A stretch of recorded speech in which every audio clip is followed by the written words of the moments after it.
열왕기하 1장. 아합이 죽은 후에 모압이 이스라엘을 배반하였더라. 아하시아가 사마리아에 있는 그의 다락 난간에서 떨어져 병들매 사자를 보내며 그들에게 이르되 가서 에그론의 신 바알세붑에게 이 병이 낫겠나 물어보라 하니라. 여호와의 사자가 디셉 사람 엘리야에게 이르되 너는 일어나 올라가서 사마리아의 왕의 사자를 만나 그에게 이르기를 이스라엘에 하나님이 없어서 너희가 에그론의 신 바알세붑에게 물으러 가느냐. 그러므로 여호와의 말씀이 내가 올라간 침상에서 내려오지 못할지라 내가 반드시 죽으리라 하셨다 하라. 엘리야가 이에 가니라. 사자들이 왕에게 돌아오니 왕이 그들에게 이르되 너희는 어찌하여 돌아왔느냐 하니 그들이 말하되 한 사람이 올라와서 우리를 만나 이르되 너희는 너희를 보낸 왕에게로 돌아가서 그에게 고하기를 여호와의 말씀이 이스라엘에 하나님이 없어서 내가 에그론의 신 바알세붑에게 물으려고 보내느냐. 그러므로 내가 올라간 침상에서 내려오지 못할지라 내가 반드시 죽으리라 하셨다 하라 하되이다. 왕이 그들에게 이르되 올라와서 너희를 만나 이 말을 너희에게 한 그 사람은 어떤 사람이더냐. 그들이 그에게 대답하되 그는 털이 많은 사람인데 허리에 가죽띠를 띠었더이다 하니 왕이 이르되 그는 디셉 사람 엘리야로다. 이에 50부장과 그의 군사 50명을 엘리야에게로 보내매 그가 엘리야에게로 올라가 본즉 산 꼭대기에 앉아 있는지라. 그가 엘리야에게 이르되 하나님의 사람이여 왕의 말씀이 내려오라 하셨나이다. 엘리야가 50부장에게 대답하여 이르되 내가 만일 하나님의 사람이면 불이 하늘에서 내려와 너와 너희 50명을 살을지로다 하매 불이 곧 하늘에서 내려와 그와 그의 군사 50명을 살랐더라. 왕이 다시 다른 50부장과 그의 군사 50명을 엘리야에게로 보내니 그가 엘리야에게 말하여 이르되 하나님의 사람이여 왕의 말씀이 속히 내려오라 하셨나이다 하니 엘리야가 그들에게 대답하여 이르되 내가 만일 하나님의 사람이면 불이 하늘에서 내려와 너와 너희 50명을 살을지로다 하매 하나님의 불이 곧 하늘에서 내려와 그와 그의 군사 50명을 살랐더라. 왕이 세 번째 50부장과 그의 군사 50명을 보낸지라. 셋째 50부장이 올라가서 엘리야 앞에 이르러 그의 무릎을 꿇어 엎드려 간구하여 이르되 하나님의 사람이여 원하건대 나의 생명과 당신의 종인 이 50명의 생명을 당신은 귀히 보소서. 불이 하늘에서 내려와 전번에 50부장 둘과 그의 군사 50명을 살랐거니와 나의 생명을 당신은 귀히 보소서 하매 여호와의 사자가 엘리야에게 이르되 너는 그를 두려워하지 말고 함께 내려가라 하신지라. 엘리야가 곧 일어나 그와 함께 내려와 왕에게 이르러 말하되 여호와의 말씀이 내가 사자를 보내 에그론의 신 바알세붑에게 물으려 하니 이스라엘에 그의 말을 물을 만한 하나님이 안 계심이냐.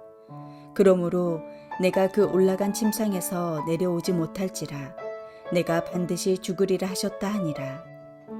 왕이 엘리야가 전한 여호와의 말씀대로 죽고 그가 아들이 없으므로 여호람이 그를 대신하여 왕이 되니 유다 왕 여호사밧의 아들 여호람의 둘째 해였더라. 아하시아가 행한 그 남은 사적은 모두 이스라엘 왕 역대지락에 기록되지 아니하였느냐. 영적인 부분을 제외하고 본다면 아합 왕은 군사, 경제, 정치, 외교적으로 탁월한 왕이었다고 할 수 있습니다. 이러한 아합이 죽고 그 아들 아하시아가 왕이 되자 먼저 다윗 때로부터 종속되어 있던 모압이 떨어져 나갔습니다. 아하시아가 즉위한 후 모압의 배신 등의 본격적인 북이스라엘의 쇠퇴 조짐이 드러나게 된 것입니다. 성경 본문에는 접속사를 통해 모압의 배신 직후에 아하시아가 떨어졌음을 보여줌으로써 두 사건이 연관이 있음을 나타냅니다. 그의 추락은 아합의 죽음과 함께 하나님의 심판이었습니다. 하지만 하나님은 어려움을 통해서 죄를 깨닫게 하시며 회개할 기회를 주십니다. 환난은 그저 고난이 아니라 회개하고 돌이킬 수 있다면 은혜의 시작으로 선용할 수 있습니다. 그러나 아하시아는 결코 그 길을 되돌리지 않았습니다. 어떻게 보면 부모로부터 배운 것이 그것이니 당연한 일이 아니겠습니까? 그런 모습으로 우리는 우리 자녀에게 어떤 모습을 보이고 무엇을 가르치고 있는지를 살펴볼 수 있어야 합니다. 아하시아는 다락에서 떨어져 중상을 입게 되는데 그가 자기 생명을 위하여 물으러 보내는 신은 하나님이 아니라 에그론의 신 바알세붑이었습니다. 아하시아 왕은 치료 여부를 알기 위해 에그론의 신 바알세붑을 찾아 신하들을 보냅니다. 아합의 우상 숭배가 국가 쇠퇴의 발단이었다면 환난 때 여호와가 아닌 우상을 찾은 아하시아의 불신앙은 북이스라엘의 쇠퇴를 가속화시키게 됩니다. 아하시아가 우상에게 자신의 치유 여부를 묻는 것은 언약 백성으로서는 용납될 수 없는 배교 행위입니다. 언약 백성이 환난 중에 부를 수 있는 이름은 오직 하나님 한 분뿐이기 때문입니다. 이에 하나님께서는 엘리야 선지자를 보내셔서 그의 죽음을 예언하십니다. 은밀하게 추진한 일을 엘리야가 알고 있자 아하시아는 당황했을 것입니다. 아버지 아합 왕의 비참한 죽음에 대한 엘리야의 예언이 그대로 이루어졌기 때문에 아하시아의 마음에는 자신에 대한 예언 역시 이루어질 것이라는 두려움이 가득했을 것입니다. 고통과 두려움 가운데 있을 때일수록 우리는 하나님을 찾고 의지할 수 있어야 합니다. 그것이 바로 참된 치유입니다. 하지만 아하시아는 아합 때부터 이어져온 뿌리 깊은 죄의 결과로 주변에 널리 퍼진 죄로 인해서 아무렇지 않게 죄에 발담그고 그 말씀을 따르지 않는 불순종의 모습을 보이게 됩니다. 하나님께서는 엘리야에게 이것을 알게 하시려고 우상을 의지하는 것으로 인해 죽게 될 것이라고 전하게 하신 것입니다. 본문 말씀을 보면 이스라엘에 하나님이 없어서 너희가 에그론의 신 바알세붑에게 물으러 가느냐 라는 말씀이 3번이나 반복되고 있음을 우리는 볼 수 있습니다. 하나님의 사람 엘리야는 하나님의 명령을 따라서 아하시아 왕의 범죄 사실을 지적했고 그 죽음을 선포함으로 인해서 아하시아의 군대에 의해 체포될 위협을 받게 됩니다.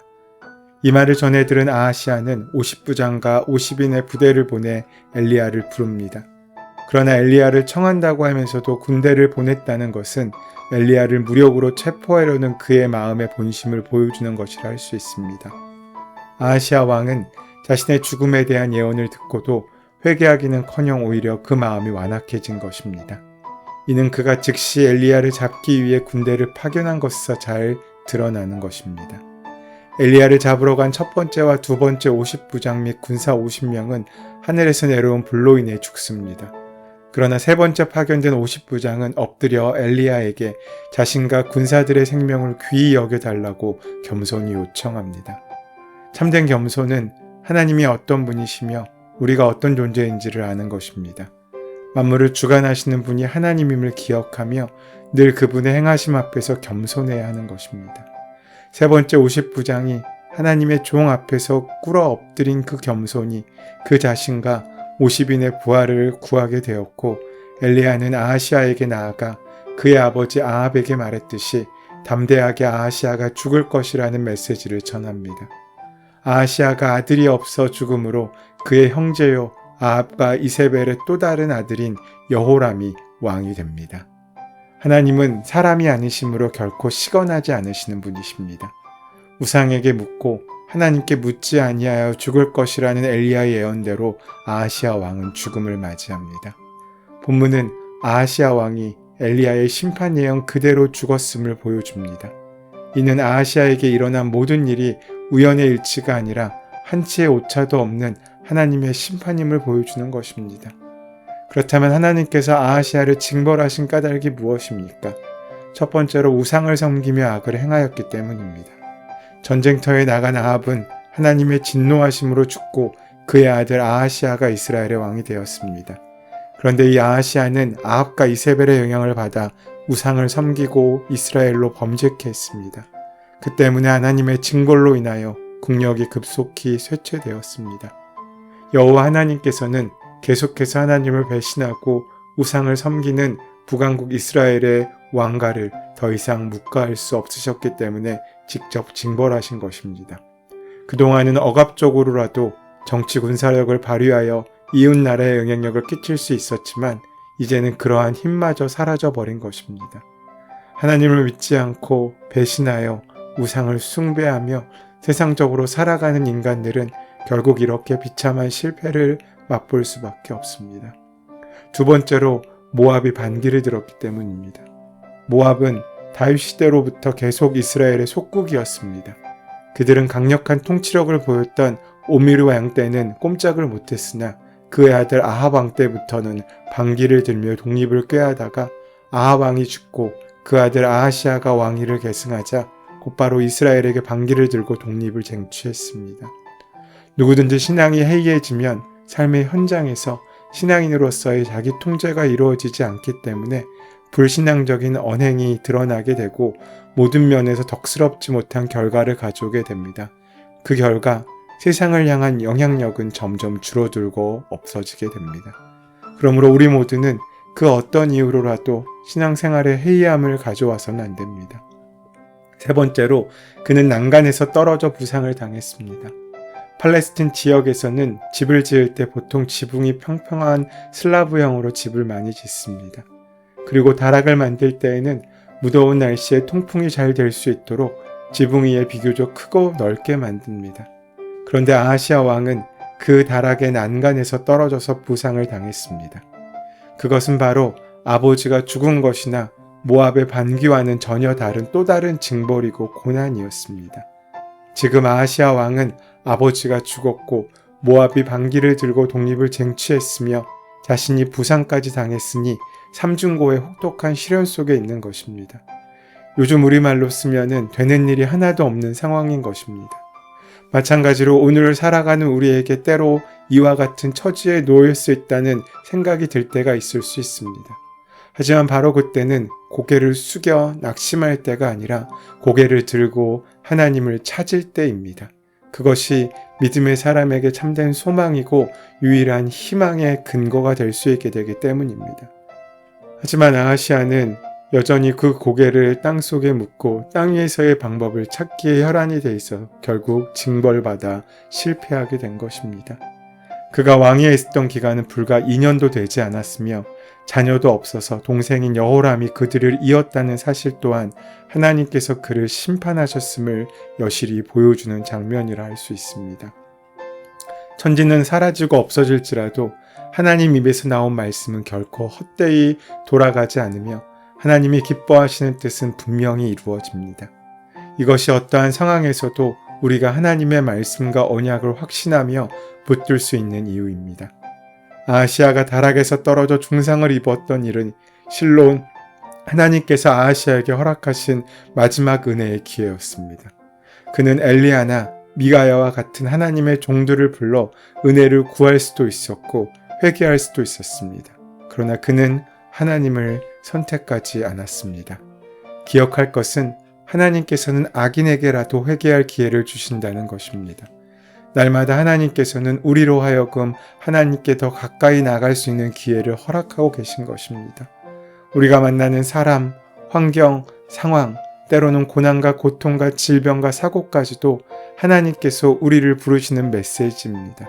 그것을 온전히 민감하게 반응할 수 있을 때 우리는 참된 그리스도인으로 세워질 수 있는 것입니다. 그래서 우리는 하나님께서 여러 가지 모양의 메시지를 우리에게 던지실 때 민감하게 반응하고 하나님을 더 찾을 수 있어야 합니다. 그러나 아하시아는 전혀 엉뚱한 우상을 의지합니다. 하나님께서 안 계시는 것처럼 행동한 것입니다. 오늘 우리의 모습은 어떻습니까? 모든 문제를 하나님께 온전히 맡기고 있습니까? 아니면 미신적이거나 세상적인 방법을 선택하고 있지는 않습니까? 바로 이러한 방법들이 여로보암의 길이며 아합의 길이라는 사실을 우리는 기억할 수 있어야 합니다. 그러므로 우리가 선택하는 그 길 가운데 하나님의 은혜를 발견하는 믿음과 순종의 길을 늘 시작하고 걷는 우리가 되어야 할 것입니다. 은혜의 주님, 우리로 하여금 하나님을 경외하는 마음을 허락하셔서 일평생 하나님만을 따르며 떠나지 않고 경외하며 사랑하며 찬양하는 바른 신앙인의 삶을 살 수 있도록 인도하여 주시옵소서. 우리 주 예수 그리스도의 이름으로 기도드립니다. 아멘. 이제 오늘 허락하신 본문의 말씀이 지금 나에게 주시는 말씀으로 만나지기 위하여 함께 본문을 깊이 묵상하시고 기도하시는 시간 가지도록 하겠습니다. 함께 기도합니다.